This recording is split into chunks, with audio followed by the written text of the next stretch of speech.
गुरुजी मेमनकोट में ये वो स्कूल है जो बच्चे तालीम हासिल कर रहे हैं। गर्मी के अंदर जो है बच्चे जो है पढ़ रहे हैं और ये बच्चे वो बच्चे हैं जो उनको इतना शौक है। जैसे मैं आपको बता सकूँ ये बच्चों का यूनिफॉर्म नहीं है, यहाँ पे बुक्स नहीं है, किताबें नहीं है। हमारे यहाँ दोस्त है जावेद भाई जिन्होंने ये स्कूल खोला है और फरीद अब्रो साहब यहाँ पे जो है इनके यहाँ पे आए हैं और बच्चों को देखभाल के लिए। और यहाँ पे जो इन्होंने बात की अभी फरीद भाई ने, इनका यूनिफॉर्म का भी इस्तेमाल किया जाएगा और बिजली का भी यहाँ इस्तेमाल किया जाएगा।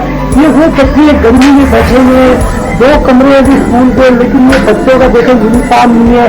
अगर कोई यहाँ आ सकता है तो इन बच्चों के लिए मदद करने के लिए यूनिफॉर्म बच्चों के लिए जो लेके आए और यहाँ पे विजिट करे बाकायदा आके कि बच्चे गर्मी में किस तरह पढ़ रहे हैं। बच्चे दूसरे भी बच्चे हैं, अगर बच्चे जाते हैं दूसरे स्कूलों में तो वो गर्मी वहाँ अगर फैन नहीं है तो वो आके घरों में बताते हैं कि स्कूल के अंदर फैन नहीं है। लेकिन ये बच्चे वो बच्चे हैं यहाँ पे मेहनत जोर से पढ़ रहे हैं, लेकिन यहाँ पे स्कूल अभी बन गया है लेकिन यहाँ पे अभी कोई एहतमाम नहीं किया गया है। ये बच्चे गर्मी में पढ़ रहे अपना और यहाँ पे सुबह आते हैं।